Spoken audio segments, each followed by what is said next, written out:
Através dessas lentes, a beleza se torna fundamental. Uma composição de luz, estética e sensibilidade que transformam uma foto em arte.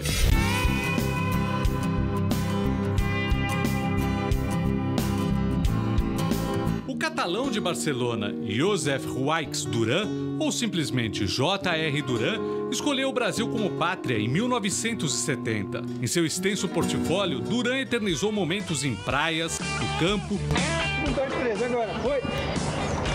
E em estúdios pelo mundo. Bien, super. Ok, perfeito. O rei do futebol e o candidato ao trono fizeram pose para ele. O rei da cirurgia plástica, ao lado da super top model, também.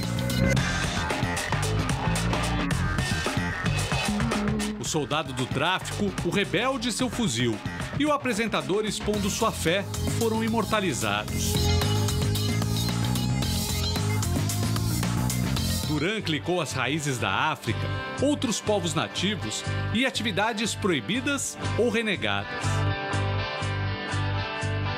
Mas ganhou fama mesmo fotografando o belo, através das curvas femininas.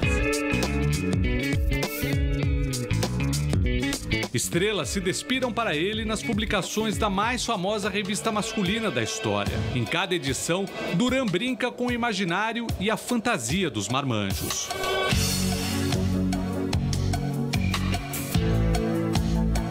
Ele fez centenas de ensaios para as grandes revistas de moda. Conhecido como Mago das Lentes, o fotógrafo ganhou 7 prêmios Abril de jornalismo. Anualmente, Duran reúne suas fotos prediletas na Revista Nacional, que agora chega à 4ª edição.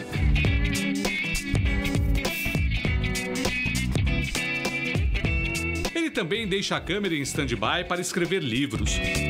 A última publicação, Cidade Sem Sombras, completa uma trilogia de romances policiais. J.R. Duran vem ao Canal Livre para contar como se tornou um dos grandes fotógrafos do país, do mercado antes e depois da tecnologia, e sobre os projetos futuros.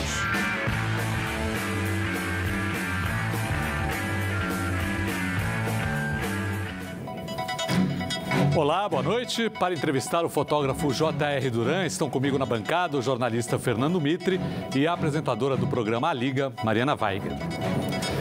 Boa noite, Duran. A primeira coisa que eu queria saber é o seguinte: quem você gostaria de ter fotografado que você não fotografou ainda? Não, a lista praticamente eu diria que quase são todas as pessoas que eu não fotografei. Mas quem seria a primeira, a segunda da lista? Não sei, não tenho nem ideia. Eu fotografaria de novo a Mariana Weiger. Só porque eu estou aqui na frente. Não, porque a entrada dela foi fulgurante aqui, enquanto eu estava esperando, e ela veio. E dominou o cenário. O cenário? Dominou corações. Corações e mentes. Heads and minds. Dominou corações e mentes. Mas quem você tentou fotografar e não conseguiu fotografar? Ou alguma pessoa que ainda você tem o objetivo de fotografar? É que é muito curioso, porque na verdade o fato de fotografar alguém não parte de mim, né? Ou seja, tudo, inclusive é muito curioso, porque tudo acontece através de um telefone ou através de um e-mail. Um e-mail que chega alguém e fala: escuta, temos uma matéria para fazer com... Tem tempo de fazer? Você pode fazer? Queria fazer? Não queria fazer? Enfim, nunca tem... Acho que em toda essa coisa que eu vi aqui, tantas coisas que eu fiquei assim, um pouquinho impressionado, que não pensava que tinha tanta coisa assim. Em todos esses momentos, dificilmente eu pedi para fotografar alguém, né? Ou seja, talvez na Revista Nacional, que é um outro projeto paralelo, que eu vou atrás de personagens que eu acho curiosos e que as pessoas não pensariam em mim para fotografar. Mas todas essas pessoas magníficas, homens, mulheres, enfim, que eu fotografei, eles sempre apareceram na minha frente e, através de revistas, jornais, publicidade, enfim, o que fosse, e tinha que criar alguma coisa em função delas. Então, o jogo, muito mais do que dizer, fulano de tal, eu poderia fazer, o que eu não poderia fazer, quer dizer, sei lá, poderia fotografar a Beyoncé, a J.Lo, a lista é imensa, porque não, mas o ponto não é esse, o ponto é que as coisas vão caindo. Mas não tem uma pessoa em especial que nesse momento que você nunca fotografou, que desperta o teu tempo? Não, eu não perco o sono por essas coisas. Não tem essa coisa assim, por que eu rolo na cama? Eu acho que o essencial é o seguinte, você quando fotografa, você não se contenta com o que está explícito. Você quer explicitar uma realidade nem sempre visível, nem sempre aparente. E às vezes você busca um dado da realidade daquela pessoa que nem ela mesma conhece. Então, isso é poesia. Eu vi essa pretensão realizada, plenamente realizada sua, na sua obra e em algumas entrevistas suas. Então, eu estou tirando de coisas que você disse. Isso aproxima muito a fotografia da poesia. Eu queria que você falasse sobre isso, a diferença entre a fotografia jornalística, digamos, e essa fotografia que não tem o compromisso de reproduzir o real, pura e simplesmente, mas busca explicitar coisas que não são visíveis a olho nu. Isso pode ser literatura, isso pode ser cinema, isso pode ser poesia e, no seu caso, é também fotografia. Eu queria saber como é que você busca isso e como é que você encontra isso. Bom, tem quer dizer, eu não sou um fotojornalista, então eu não tenho compromisso com a realidade, nem a urgência de contar, através dessa fotografia, alguma coisa, ou seja, essa realidade. Embora você tenha ganho muitos prêmios com prêmios. Sim, mas era fotojornalismo, mas era uma revista de moda, ou seja, o prêmio abriu o jornalismo, mas as matérias eram mais relacionadas com moda, com capa, ou seja, era tudo, sempre o universo. Eu não sou um bom jornalista porque não sou. Porque é um outro modus operandi no bom sentido. Quer dizer, o jornalista vai lá e pega uma coisa. Você vai você busca além da realidade jornalística, é isso? Na verdade, não nem disso. Eu preciso ter uma cumplicidade com a pessoa que eu fotografo. Acho que primeiramente é isso. Então, não é uma coisa assim, pega uma foto e saio. Não é que eu saio correndo, mas eu não tenho momentos roubados, né? Eu tenho momentos explícitos. Vamos fazer uma foto aqui, vamos fazer um retrato. E o ponto de partida sempre é um só, que é uma imagem que me é mais do que as mulheres assim que eu poderia fotografar, é uma imagem que me persegue pelo que significa, que é uma tela de Velázquez que está na Galeria Doria Pamphili em Roma, que é um retrato do Papa Alfonso X, que era um Papa Pamphili, Inocêncio X, perdão, e que Velázquez, quando esteve em Roma, pintou essa tela, e que quando esse Papa chegou lá, diz a lenda que ele falou um negócio, ele falou, troppo vero. Ou seja, que a foto era verdadeira demais, né? Então, o que eu procuro sempre, seja na fotografia de moda, na fotografia mesmo publicitária, porque uma das coisas que eu vendo, o que eu aplico na minha fotografia publicitária, é que ela seja real e que não pareça publicitária, ou seja, que pareça uma fotografia espontânea e real.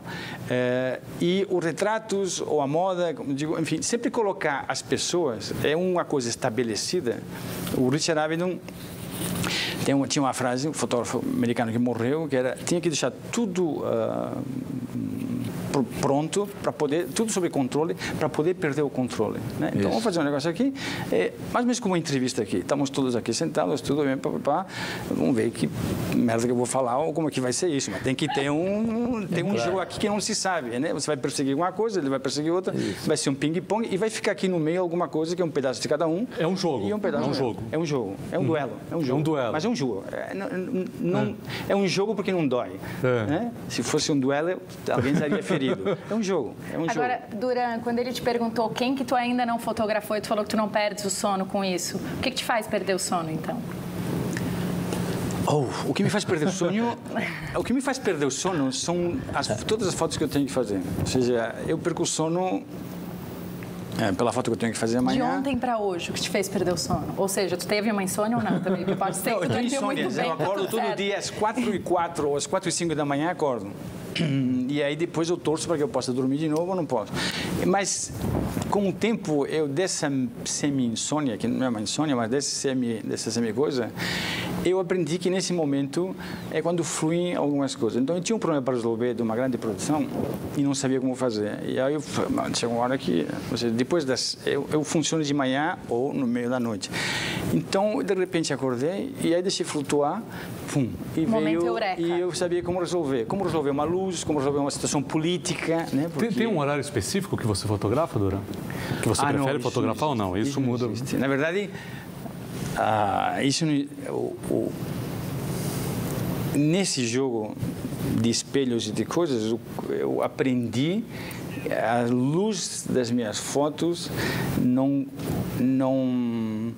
corresponde à luz que existe no lugar. Então eu chego num lugar e eu falo, puxa, aqui, como é que eu faria? Se tivesse o sol, porque você nunca está no lugar certo na hora certa. Quer dizer, talvez por isso não sou jornalista.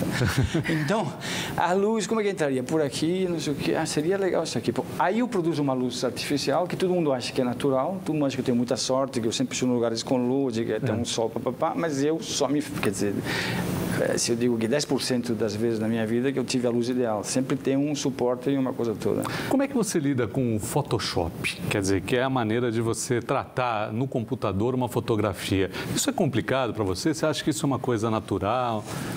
Bom, tem duas respostas para isso. Uma é que eu não lido, tem alguém que lida para mim. E a outra é que as pessoas têm um certo... Há uma coisa assim do Photoshop... na verdade, o Photoshop é uma pequena ferramenta dentro de uma série de recursos que existem na computação, nos aplicativos, essa coisa toda. O Photoshop melhora a vida das pessoas, mas é a mesma coisa que água. Se você beber uma piscina, você está afogado. Então, o problema é que as pessoas não conseguem muito... É uma questão de dose. É uma questão de dose. A luz, Photoshop, quer dizer, é uma caixinha de ferramentas de luz. A luz, se isso aqui está bem iluminado, todos vão sair. A primeira coisa que ela perguntou, estou bem na luz, não sei o quê. Se isso aqui estiver bem iluminado, todo mundo vai sair aqui com uma cara saudável. Se isso aqui estiver mal iluminado, vai parecer que está todo mundo, sei lá, numa TV colombiana, uma coisa assim. Ou seja, na vida real, gente, está tudo bem pior que isso. É tudo... Agora, você trocar cabeças, você trocar braços, fazer desastres, o desastre está na mão da pessoa que opera. E o desastre no Photoshop não são de uma pessoa só, é uma sequência de pessoas. É a mesma coisa, quando o avião cai, não é porque o cara fez puff e caiu o avião, é uma sequência de desastres ou de erros. Um Photoshop, o desastre é porque o cara fez, o outro não viu, o outro mandou para um editor, que depois foi para não sei onde, e quando você viu, o cara estava de férias, e quando você publicado, aquilo é um horror. Eu vejo todas as minhas fotos, na minha fotografia não tem grande tratamento de Photoshop, mas não é uma coisa tão trágica. Se as pessoas dão um valor muito maior do que ele dá um peso nisso aqui que agora a luz é fundamental, evidentemente, né? No seu caso você trabalha a luz artificial, como você disse, já recriando de certo modo o seu personagem com uma luz que não é a luz natural. Já é uma interferência ali, então, você já está buscando alguma coisa. Exatamente. Agora, para mim, como eu não tenho compromisso com a realidade, claro. E, entre aspas, todo mundo tem que sair bem na foto, nas minhas fotos, então eu tenho que circular por lugares, mas o Photoshop, primeiro, não corrige desastres, né? Ou seja, se a foto é um desastre, ela vai ser uma foto horrorosa com o Photoshop. Ele torna uma pessoa que não é bonita, uma pessoa feia, bonita? Não, a única pessoa que pode fazer isso, ou é Santo Expedito, que você vai ter que fazer uma faixa agradecendo Santo Expedito pela graça alcançada, ou é o Pitangui, ou é um bom fotógrafo. Essa é a sequência das 3 pessoas que podem transformar as pessoas, mas o resto é tudo na origem, né? Ou seja, o Photoshop não te faz um 3D, não existe, é tudo na origem. Mas, bom, deixa eu só ter uma perguntinha de uma pessoa que te conhece muito bem, que nós gravamos um depoimento com uma pessoa que tem um carinho especial por você, o publicitário Washington Oliveto. Vamos ver o que ele disse. Eu tenho o privilégio de ser amigo do Duran há muitos anos. O Duran faz parte de um grupo que eu chamo os meus catalães de estimação. Esse grupo capitaneado pelo maior deles, o imortal Francesc Petit, que fundou a DPZ. O Duran, além do enorme talento como fotógrafo, ele tem uma característica que certamente interfere favoravelmente no trabalho dele. Ele é um sujeito extremamente antenado. Agora mesmo, alguns dias atrás, eu estava voltando do Rio de Janeiro e encontrei o Duran no avião, no início de noite. Naquele dia de manhã tinha saído uma pequena nota no Globo dizendo que a minha agência, W Macan, tinha sido a primeira empresa no Brasil a aderir ao movimento Bermuda Sim e que eu, inclusive, tinha contratado o jovem criador do movimento, que é um redator de publicidade. Tinha saído aquela notinha de manhã no Globo, eu encontrei o Duran naquele dia, no início da noite. Ele olhou para mim, nem me cumprimentou, disse assim: não quer me contratar? Eu gostaria muito, mas já vou avisando que eu só trabalho de calça comprida. Duran, uma pergunta que na verdade contém duas. Qual foi a pessoa mais interessante que você fotografou vestida e qual foi a pessoa mais interessante que você fotografou pelada? Isso é boa, Duran. Vamos lá. Difícil. Ok. Deixa eu fazer uma coisa, deixa eu falar uma coisa. Quando eu encontrei o Washington no aeroporto, eu falei, puta, preciso falar alguma coisa para ele para impressionar. E acho que eu consegui. Acho que eu consegui. Não, porque também isso não pode. As pessoas mais interessantes que eu fotografei, na verdade, é uma coisa só, porque eles estavam nus, mas era o máximo de vestimenta que eles podiam ter, que eu fotografei, inclusive para a Revista Nacional. Eu consegui a autorização da FUNAI para ir para o Pará, para uma reserva de tribos indígenas isoladas, para fotografar uma tribo chamada Zoe, que são 300 índios que foram descobertos ou foram encontrados 10 anos atrás, então das tribos mais recentes que existem, e consegui lá. E todas essas, porque eu queria fotografar índios que não tivessem calça Adidas, enfim, que fossem. Aí descobri essa tribo, fui lá e fotografei, fiz uns retratos, e a coisa mais curiosa era que, obviamente, os caras andavam nus, só tinha um negócio que amarrava, um pedaço de folhinha que amarrava na ponta do negócio lá, e as moças super nuas. E é muito curioso, porque, apesar das pessoas estarem totalmente nuas, foi no lugar em que eu vi menos nudez, ou seja, essa relação, quer dizer, tinha as mulheres da tribo, e o movimento delas era uma coisa, obviamente não ficava olhando aí como se fosse um xarope, mas a sensação que dava era uma coisa, para mim, eu nunca andei pelado por aí pelo mundo, era uma coisa assim, fascinante. Fascinante no sentido de inacreditável. Num certo momento, tinha 2 desses índios e fizeram uma brincadeira, não sei o que, papá, e num deles caiu essa folhinha amarrada. Aí o cara fez assim, né? Se escondeu atrás da árvore, amarrou e voltou. Então são parâmetros de nudez e de vestimentas, e era tudo, mas escuta, a folha era do tamanho aqui, era um negócio, e são parâmetros totalmente diferentes. Você acha que junta as duas coisas lá, porque os caras estavam vestidos, muito interessante, mas não eram reis, não estavam nus porque eram reis, mas eram nus. E das mulheres que você fotografou, qual foi a que mais te impressionou? Acho que era um pouco isso que o Washington queria saber. Pelada, ele quer saber. Uau, isso aqui diplomaticamente é um desastre. Eu não posso falar essa coisa. Deixa você escolher 3. Não, escuta, eu fiz, no mínimo papel, eu acho que eu fotografei umas 130 capas. Então, 3 me dá uma margem de 1%, 99% de... Eu não posso contar, não posso falar, não, quer dizer... Não, vou dizer uma coisa, assim. Conheci Luísa Brunet quando tinha 18 anos. E acho que era um fenômeno da natureza, quer dizer, ainda é hoje, mas foi um dos fenômenos da natureza que mais me impressionou. Acho que a matéria dela foi feita quando ela tinha 19 anos, uma coisa assim, e era uma coisa, enfim, era a Luísa Brunet, que foi isso que... É Luísa Brunet. Duran, falando em nus, tu acha que existe uma banalização, talvez, dessa exposição excessiva das mulheres por vontade própria de se exporem na mídia? Então, sempre... Talvez isso até impeça um pouco a vendagem de revista hoje em dia, porque o nu é uma coisa tão aberta hoje em dia, não existe mais aquela obscuridade, assim, aquela curiosidade. Não sabia que o nu era escuro, mas enfim. Não, mas tudo bem, não era tão reservado. Não, eu acho que não, porque eu acho o seguinte... Acho que, na verdade, eu vejo tudo proporcionalmente. Né? Quer dizer, primeiro, as revistas masculinas têm um problema que não é por causa de que as mulheres ficam fazendo selfies pelados na internet. A revista masculina tem um problema que é das revistas masculinas, que elas ficaram ruins pra caramba. Ficaram ruins. E aí uma espiral, porque começou a ficar um pouco ruim, aí tinha menos dinheiro, aí ficou ruim. Assim como tem uma espiral que faz a coisa subir, né?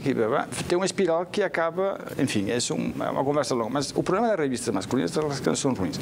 Tem um segundo problema, que isso, enfim, vou passar por cima rapidamente, é que tem revistas masculinas e revistas femininas. Nas revistas femininas, as pessoas que trabalham nas revistas femininas, elas vão no desfile, se vestem, dessas coisas, blá, blá. Nas revistas masculinas, o cara te fala de charuto, mas ele nunca fumou um porro no charuto. O cara fala de whisky, mas os caras começaram a tomar whisky faz 15 dias.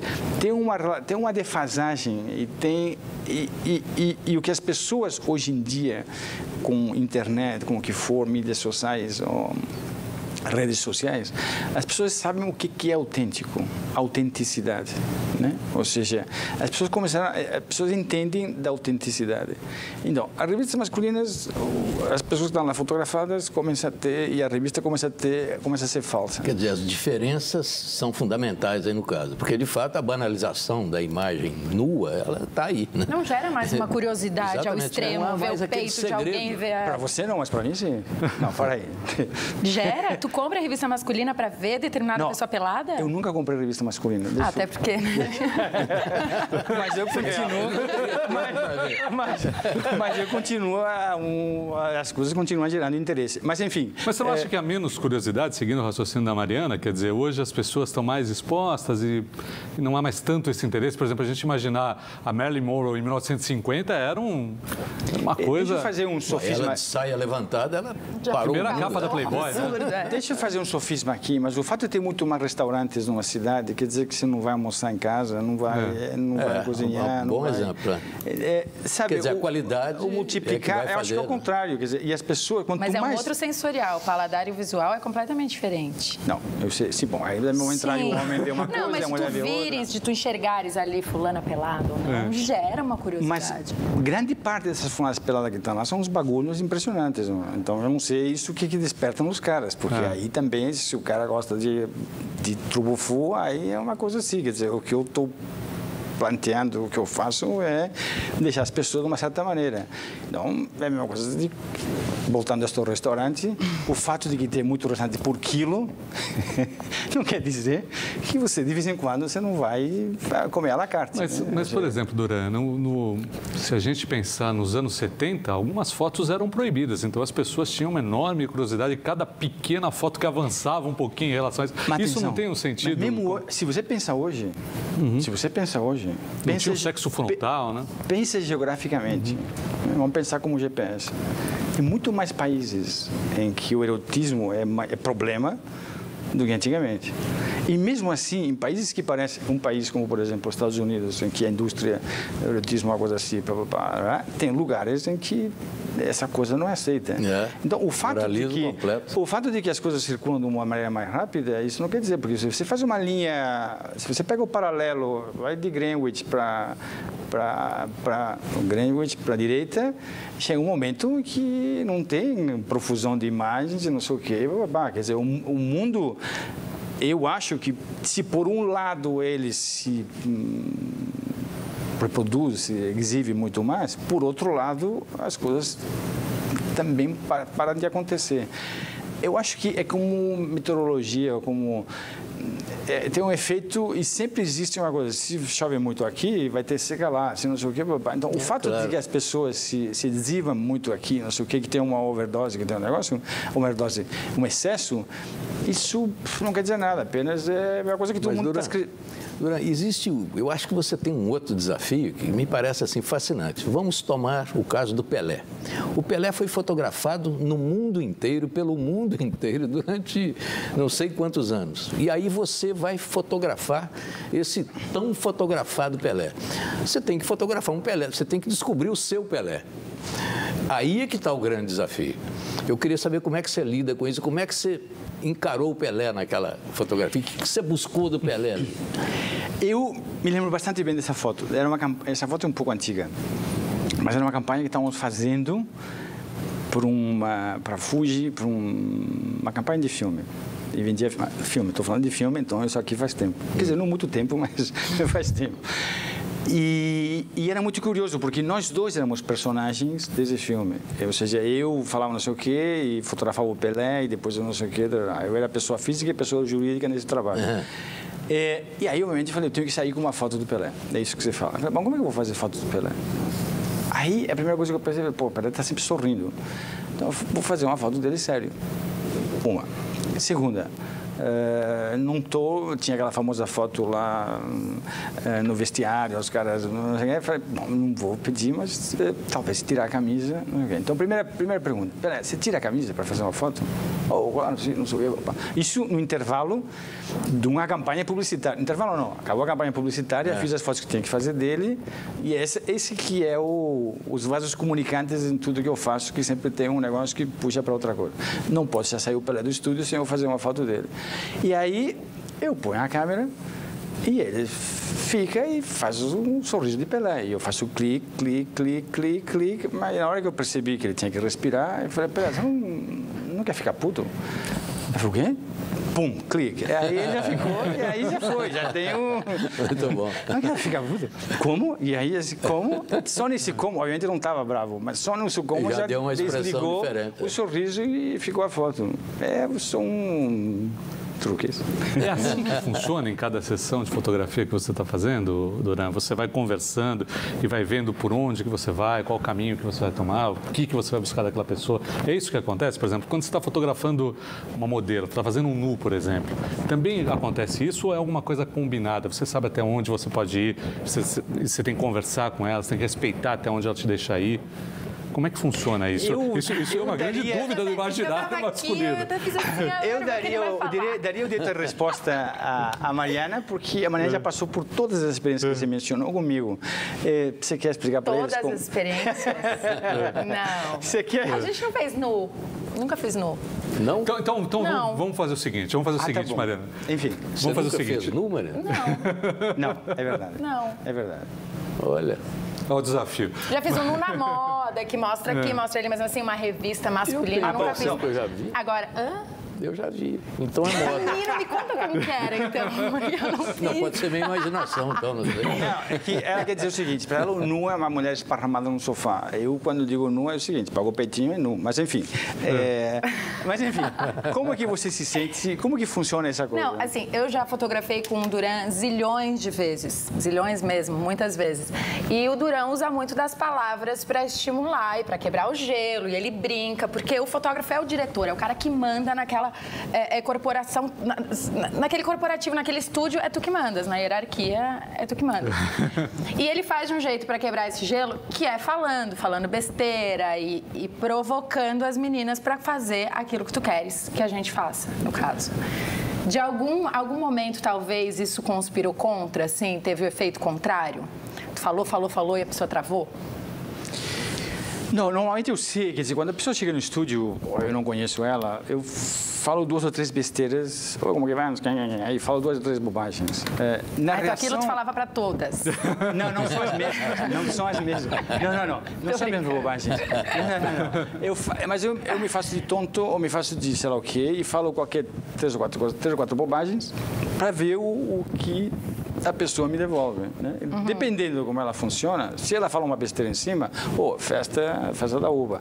Se ela se ela faz oi e vira o rosto, né? É a mesma coisa que você, quer dizer, não pode. Aí eu sei que tem alguma coisa que tem que ir mais cuidado, sabe? Não sei o que aconteceu. Você vai estimulando, buscando informação, expressões novas, né? É isso. Na verdade, funciona muito assim. As coisas que eu vou falando também, tem um certo momento que eu nem penso que elas entendem exatamente o que eu estou falando. É quase como uma cobra e fica fazendo assim, vai indo alguma coisa. Então a gente vai conversar com uma pessoa que viveu uma experiência com você. A apresentadora e ex-top model Luciana Gimenez gravou um depoimento em que relembra uma história curiosa. Ela também deixou uma pergunta. Vamos ver. Eu estava me lembrando uma ocasião que você falou para mim, Gimenez, vamos tirar umas fotos dos seus peitos porque eles vão cair. Então a gente tira as fotos agora. Eu não quero. Vamos tirar agora, porque quando cair a gente tem essas fotos, lembra disso? E eu muito relutante, tinha até uma camiseta, eu fui fotografada por Duran, você lembra disso? E você foi me encher o saco, a gente estava fazendo até uma matéria para ele, vamos tirar as fotos dos peitos, vão cair, são tão lindos agora. E eu fui, você acabou me convencendo, não sei o que aconteceu, arrancou, me jogou uma água e tirou as fotos dos peitos. Pois é, agora eles caíram. E cadê a foto? Que eu quero ter a foto ainda quando eles estavam para cima.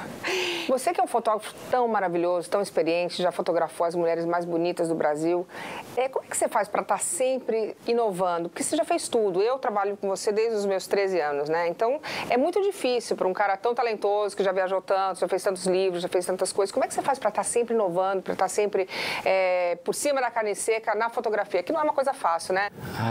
Foi uma bela foto. Num belo momento. Você tem a foto? Claro, claro. Você pode mandar para ela? Claro. Sim. Bom, não sei se... Enfim. Sim. Mas nós também queremos ver. Mas esse é um bom argumento. Faça agora para você não se arrepender depois. Esse é um bom argumento. Muito bom argumento. Esse é um bom argumento. Mas ela te perguntou o que você faz para continuar se renovando. Eu não sei se renovação... Quer dizer, eu tenho um negócio que é a fotografia. Mas quando eu comecei a fotografar, eu não comecei a fotografar pensando que eu poderia montar um estúdio, fazer não sei o quê, fazer não sei quantos. Eu comecei a fotografar porque eu achava que era o que eu sabia fazer, o que eu gostava de fazer, e não me via fazendo outra coisa. Então, até hoje, eu não me vejo fazendo outra coisa. Então, posso quase dizer que a fotografia é a minha vida, né? Então, eu penso em fotografia, apesar do estúdio, não sei o quê, assistência, essa coisa toda, todo esse aparato comercial, mas eu penso na fotografia como sendo... E a tecnologia? A tecnologia não mexeu com você? Quer dizer, mais recursos, maior capacidade técnica de produção digital, né? E tal. Não, a fotografia simplificou, a tecnologia sempre, na verdade, a tecnologia é sempre para simplificar a vida de todo mundo. Quer dizer, você enfia um airbag num carro, você pode fazer mais bobagens porque vai frear mais perto do outro cara. Mas com a tecnologia, como eu sou de uma escola em que a gente tinha que ser um pouco Chico Xavier, porque tinha que entender o que estava acontecendo lá sem enxergar, tinha que visualizar as coisas, hoje em dia, para mim, é de uma facilidade tremenda. Facilidade no sentido de que é assim, quer dizer, é dois palitos, 2 minutos, eu sei o que eu sei. Mas o princípio de eu enxergar num lugar e ter a minha visão e saber o que eu quero, esse não é tecnológico, esse é um princípio analógico, porque tem que, mesmo que eu use a tecnologia, a tela, a televisão, o laptop, não sei o que, o filme, eu tenho que armazenar isso na minha cabeça e tem que sair de uma certa maneira, ou seja, são os meus neurônios que fazem isso combinar. Então, isso continua sendo analógico. O resto, tudo, ele vai muito mais solto, mas isso não quer dizer também que tem muito mais tempo disponível, porque as coisas também se acumulam. Agora, a tecnologia é uma maravilha, ou seja, não tem facilita, né? Mas você não tem saudosismo, esse tipo de coisa, essa coisa que as pessoas querem analógico? Não. Era muito sofrido. Não dá para dirigir um carro olhando para o retrovisor. Hoje em dia, as câmeras, elas têm uma qualidade, têm um resultado, tem uma coisa que não tem muita diferença. Quer dizer, se alguém pode querer fazer isso aqui, poderíamos gravar esse programa com Betamax, não tinha uma coisa assim, uma fita, e botar embaixo do braço, e sair na ponte aérea, dar para um cara, vai levar para não sei aonde. Não tem saudosismo disso, não tem saudosismo. Outro dia eu tinha saudades do milkshake de chocolate e fui comer um hamburguinho da Rua Pinheiros, um dia à tarde. E aí eu sentei lá e eu me lembrei, as noites, porque era perto de um laboratório que revelava, eu me lembrei as noites que eu passei lá comendo hambúrguer e o milkshake, esperando 3 horas que eu revelasse o filme, enquanto as pessoas esperavam no estúdio, para eu ver se tinha dado certo, para fazer outra foto. Eu não tenho saudades disso. Que coisa. Não há motivo para ter saudade. A gente vai fazer uma paradinha agora no Canal Livre e volta daqui a pouco com mais J.R. Duran.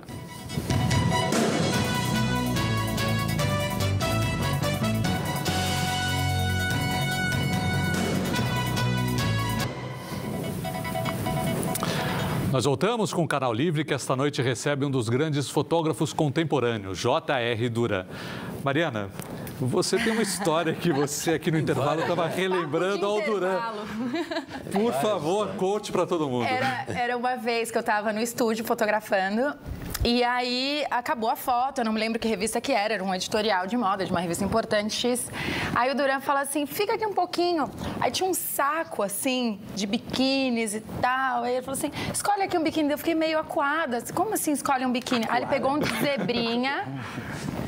zebrinha, que era um biquíni pequeno, bem pequeno. Zebrinha tinha um rabichinho assim. Com você, não combinava? A parte de cima de zebrinha. Enfim, fotografei com ele, até porque a agência falava o Duran. A gente já tinha noção do que era o Duran. Mas, enfim, daí essa foto acabou num livro teu, acho que era As Mulheres que Amam. Numa outra revista e acabou também num livro. Eu lembro que era uma página dupla, eu fiquei extremamente honrada. E aquilo foi improvisado, quer dizer, você deu uma olhada nela e já pensou no biquíni, já montou a zebrinha. A zebrinha. Olha, não vou dizer que eu tinha perdido o sono, mas eu fazia tempo que eu pensava nessa zebrinha. Mas não, é que eu acho que a oportunidade de ter dentro do estúdio mulheres como ela, enfim, não é todo dia, né? Uma vez um assistente meu saiu de férias e foi para a praia, foi para não sei onde, para o sul, e quando voltou, falou, Duran, a melhor praia é aqui no estúdio. As melhores mulheres estão aqui e tudo é melhor aqui. Então, a chance que tem de encontrar essas pessoas, eu acho que são por outros compromissos que tem mais ou menos comerciais, mas se elas têm tempo e dá para fazer uma imagem que fique, porque é difícil fazer imagens que fiquem. E o meu pensamento, ou seja, talvez para responder a Luciana, meu pensamento eu penso sempre em livros. Em livros? Em livros. Para mim, o que fica é o livro. Né? Para mim, o que fica é o livro na estante. Livro de fotografia, livro não sei o quê, livro não sei quanto, livro. Então, eu estou sempre fazendo fotos para um livro. Estou fazendo foto. Essa foto dela, eu queria que fosse uma foto, um retrato para um livro. Fotos para um livro. De qualquer coisa que eu fizer, todo dia, tem que sair, no mínimo, uma imagem que se guarde para fazer um livro. Depois de um tempo, eu olho tudo isso aqui, tenho uma editada, umas coisas são melhores, outras coisas são menores, e faço o livro. Então, tudo, voltando àquela história da fotografia, da minha paixão, da minha vida, tudo é livro. Né? Se alguém me pergunta qual é a melhor foto que você já fez, ou a foto que você gostou mais, na verdade não é o foto, é o livro. Né? É o conjunto que é uma coisa mais linear, que tem uma história, que tem uma foto só, quer dizer, as pessoas podem ser definidas por uma foto, mas é muito ingrato, é uma coisa que falar uma mulher só, que acabei falando, mas enfim. mas é muito ingrato, é uma sequência, né? Porque são tantos dias, tantas horas, tantas pessoas, tantos lugares, tantas luzes, né? Porque basicamente é a luz. Você disse que o seu assistente disse que a melhor praia era no seu estúdio, que estavam as mulheres mais bonitas. Você deve ouvir de muita gente que você tem a melhor profissão do mundo. Você também acha isso? Acho sim, eu concordo. Não, é isso, não tenho dúvida. Eu acho que talvez melhor do que a minha é piloto de Fórmula 1. Se tiver uma que é melhor... Mas é mais arriscado, né? Bom, depende do ponto de vista. Eu também me arrisco. Depende do ponto de vista, é isso que eu queria dizer. Acho que... Risco não falta no seu estúdio, né? Para você, digo para você mesmo. Constante. É isso. Você já namorou muitas modelos, Duran? Você fotografou, né?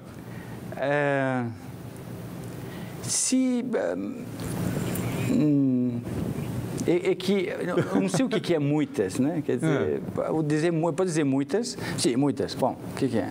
Muitas são 22, 150, 250. Não sou o Ziraldo, não tenho esse. Algumas? Não tem como, não, né? Pergunta por um comandante enfim, se não namorou uma não tem como. Claro. Um médico, se não conhecer uma enfermeira, enfim, acho que tem uma relação. Ali, inevitável. O que eu queria entender, que eu nunca fiz essa pergunta, é se jornalistas já namoraram pessoas que entrevistam. Isso acontece ou não? Raríssimo. Acho que não, raramente. Raríssimo. Mesmo porque a entrevista é uma só. E o nível de intimidade na fotografia também é uma só. Mas não tem muita intimidade na entrevista. Quando você vai fotografar, você busca a intimidade da personagem.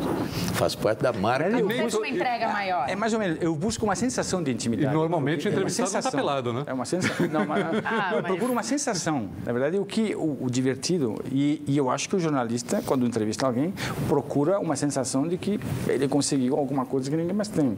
A busca é, enfim, em ângulos diferentes, mas o que eu procuro é que aquela foto, ela dê uma sensação de intimidade. Isso não quer dizer que eu tinha tido intimidade com essa pessoa. Você se diz um fisionomista, né? Quando você trabalha como um fisionomista. Você está procurando ali traços fisionômicos que não são óbvios, eu imagino assim. É aí que está a sua marca, né? Sim, na verdade eu sou um fisionomista. E isso estabelece uma relação muito especial com a personagem. A busca dessa fisionomia que não é muito óbvia, né? Sim, mas será que as pessoas ficam bravas quando a fisionomia não sei, não. Por que tu olhas para mim? Quer saber se eu Porque a primeira vez que eu fotografei ela estava com uma tromba, com uma cara, estava Ai, saco cheio, estava um negócio assim. Não foi um dia específico e nem foi o ela já lembrou do dia. Ela sabe exatamente qual dia. Uma das vezes que alguém me deixou assim, o que eu fiz errado, o que eu falei errado, o que eu não sei errado, foi uma vez que a gente fotografou para a revista Vogue. Foi lindo, aquele editorial foi lindo. Mas demorou 20 anos para você falar isso. Então, foi lindo, Duran. Aliás, eu tenho trabalhos lindíssimos contigo. Bom, enfim. Sou um otimizador e um curioso, acho que é isso. Mas, Duran, eu li uma entrevista, uma matéria sobre você, em que se conta, acho que não é você que conta, o redator lá conta, que foi através do cinema e da literatura que você chegou à fotografia. As suas primeiras áreas de atração, digamos assim, literatura e cinema. Desculpa. Não, e hoje você escreve também, você é um romancista. Então, no fundo, e você se diz um fotógrafo naturalista. E isso eu li numa entrevista sua. Eu queria saber se tem relação com a literatura naturalista, que é aquela literatura que narra objetivamente, até com uma certa crueldade, o que é real. Tem a ver com isso. Com 14 anos, muita timidez, morando em Barcelona, época franquista, não tinha o que fazer, era uma coisa mais chata do planeta, e muito cinema. Né? O cinema e a literatura eram o escape de uma cidade. Eu morava perto de Barcelona, 60 mil habitantes, não acontecia nada, um tédio absoluto, e só o cinema e a literatura, que eram professores ruins, tudo complicado, um ensino complicado. Outro dia, com um primo meu, que somos da mesma idade, que estudávamos juntos, e a gente estava jantando, e a gente falou, mas como tínhamos professores ruins? Como é que era ruim? Como é que a gente conseguiu sobreviver com aquela coisa tão ruim? O que você via e o que você lia? Eu lia de tudo. E eu via de tudo, por isso que eu sabia. Até hoje em dia eu leio de tudo, vejo de tudo, e encontro Washington e eu consigo impressionar. Basicamente, o que me atraía era cinema francês, que o cinema francês, por ser um cinema que é menos rico, que não tinha tanta coisa como o Hollywood, era uma coisa feita com 3, 4, 5 pessoas, uma luz naturalista, era uma coisa assim, paisagem, umas coisas todas, umas pessoas, umas situações mais... aquelas filmes do Romer, que as pessoas ficam sentadas numa mesa e ficam discutindo. Os franceses falam muito e falam, e através de um vidro do café você vê as pessoas falando. Me fascinava essa coisa toda. Os livros que eu lia eram livros da biblioteca do meu pai, que era imensa, para a época, sei lá, 1.500, 2.000 volumes, e ele tinha tudo, os clássicos americanos, os franceses, não sei o quê, tinha policiais, e eu, com uma timidez absoluta, então me trancava na biblioteca, lia, me trancava no cinema e ia para a escola. E fazia muito frio, me lembro, e então era uma casa muito fria, e era só isso. Passei 3, 4, 5, 6 anos. Basicamente, toda a fantasia, o que eu faço hoje em dia é recuperar, não vou dizer frustrações dessa época, mas recuperar, quando eu fotografo moda, no começo, eu colocava as pessoas numa situações era quase tem um filme que é A Invenção de Moral, do Bioy Casares, que um cara se coloca no meio. E era como se ano passado em Mariambá, o filme. Que era o que eu montava, e que é hoje em dia, que essa sensação de intimidade, era como se eu estivesse lá. Então, são universos imaginários que eu vou montando, né? E na fotografia de moda isso é super conveniente, porque vamos fazer agora uma matéria de blusa, não sei o que, vamos fazer. E aí eu enfio em universos imaginários que por um lado remetem a essa coisa, todos esses amigos que eu não tive, e como se eu tivesse um grupo de pessoas.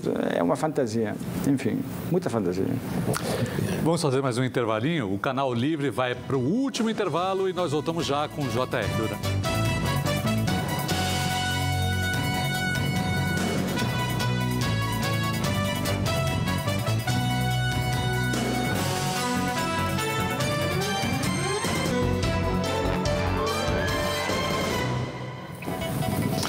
Bom, estamos de volta para o último bloco do Canal Livre, que recebe J.R. Duran. Duran, eu li numa reportagem a seu respeito que você tem 2 hábitos quando você está viajando. Fotografar ou desenhar quarto de hotel e mandar carta para você mesmo. É isso mesmo? É verdade isso? Sim, sim. Inclusive, o desenhar os quartos virou um livro, que chama Cadernos de Viagem, que é um livro de aquarelas, que são os diários. E eu escrevi as cartas e também essa carência, mas é uma carência mais com menos juvenil. Com 40 e poucos anos eu fui morar nos Estados Unidos. E aí eu mandava cartas para todo mundo e ninguém mandava para mim. Aí eu fiquei puto, falei, quer saber uma coisa? Eu vou começar a mandar cartas para mim e assim eu recebo cartas. Disso aí virou, aí eu comecei a receber, comecei a guardar, sou um guardador compulsivo, mas as cartas elas têm que ser de hotéis e têm que ser timbradas com o hotel em que eu estive. Ou seja, se o hotel não tiver carta, você não tiver, como chama, stationery, não tiver... Papel de carta. Parece Luciana Gimenez agora, falando inglês. Se o hotel não tiver o papel de carta carimbado, não serve. E aí eu só narro para mim o que está acontecendo e isso já deve fazer uns 20 anos, eu nunca abri nenhuma. Ah, é? Genial. Nunca abriu nenhuma dessas Mas cartas. não deixa de ser um interessante exercício literário isso aí. Não é? Escrever para claro. É uma forma de diário, né? Imagina isso, abrir isso depois de um tempo, também. né? É um diário imaginário. É uma forma de diário. Mas da frustração, tudo nasce da frustração. Da frustração, o escrever da frustração, tudo é da frustração. Quer dizer, de fazer coisas que eu queria fazer e que não fiz. E agora, Duran, quando você chegou ao Brasil, você saiu de uma ditadura lá e já pegou outra aqui, né? Foi quase... Pois é, mas é muito curioso que você é protagonista de uma coisa que aconteceu. Chegamos aqui no Brasil, para você ver a ditadura que a gente saía, eu cheguei aqui em São Paulo no dia 4 de janeiro de 1970. Meu pai e eu, a gente lia o Jornal da Tarde e a gente achava que o Jornal da Tarde tinha uma liberdade que os jornais espanhóis não tinham. Então, só para ver como... Não vou dizer que tudo é relativo, mas da onde que a gente via, que era muito pior. Mas o Jornal da Tarde, de fato, ele era um jornal que tinha uma criatividade, uma inventiva formal tão grande que aquele modo de fazer acabava sugerindo realmente uma irreverência, que era uma irreverência. E os conteúdos, em determinado momento, eram conteúdos agressivos mesmo, tanto que o jornal foi invadido várias vezes pela polícia e tal. Então faz sentido um pouco isso aí. Não se compara com os jornais do tempo do Franco, não. Não, era uma coisa, talvez porque a gente tinha um desconhecimento, quer dizer, não sabia das coisas que não demoramos um pouquinho até entender exatamente, um pouquinho que eu digo, 6, 7 meses até entender o que acontecia. E você chegou no Brasil e você deve ter ficado encantado com as praias e sua população, né? Feminina. Sim, eu cheguei no Brasil cheio de fantasia, cheguei com um pareô, achando que ia andar de canga e essas coisas todas. Depois a realidade é um pouco diferente, mas o Brasil é espetacular, a melhor coisa que eu pude fazer na minha vida, o que meus pais puderam fazer na vida deles, era virem para o Brasil e me puxarem com uma corda para cá, quer dizer, foi a melhor, quer dizer, me trouxerem para cá. Mariana. Agora, Duran, tu fostes e tu és uma grande referência na fotografia. Quem foi e quem é uma referência para ti? Uau! Essa é boa, hein? Uau! É muito curioso porque... Bom, tá bom. Então, as minhas referências não têm nada a ver... Minhas referências fotográficas não têm a ver com a minha fotografia. Mas obviamente, são personagens fotográficos, fotógrafos, que eu gosto do trabalho deles, mas especialmente da maneira como eles são. Ou seja, eu aprendi tanto vendo a fotografia deles, como sabendo da vida deles, né? Que são o Helmut Newton, o Bruce Weber, a Anna Leibovitz e o Richard Avedon. Esses são 4 personagens, 4 fotógrafos que eu acho que são fundamentais. Mas cada um deles tem uma história diferente que me fascina. Não só o trabalho deles, como como eles como personagens, o que eles fizeram. E tem uma história, uma vez eu estava em Nova York e estava num cinema e o Avedon sentou na minha frente. Tinha um cabelo assim grande, branco, não sei o quê. Falou com ele? Aí, não, eu fiquei assim, paralisado, e era o filme é aquele filme Diva, do Léo Carax. Não, Léo Carax não, do cara lá do... Bom, o Diva. E aí eu achando o filme genial, e na metade do filme o Avedon vai embora. Aí eu não sabia se ele tinha ido embora porque o filme era ruim e eu estava gostando daquele filme, ou tinha ido embora porque ele tinha que jantar. Uma crise de identidade na tua cabeça. Chegar perto das pessoas que você acha incríveis não é muito bom. Não é bom, porque eu fiquei pensando, bom, então eu sou um bosta porque eu gostei desse filme, ou na verdade ele foi embora porque tinha que ir embora, porque tocou... É melhor não quebrar o encanto, né? É melhor não quebrar o encanto. Então, bom, infelizmente o nosso tempo acabou, o Canal Livre de hoje fica por aqui, nós agradecemos a presença do fotógrafo J.R. Duran, do jornalista Fernando Mitre, da apresentadora da Liga, Mariana Weicker. Obrigado pela audiência, a gente se vê no domingo que vem. Até lá e boa noite.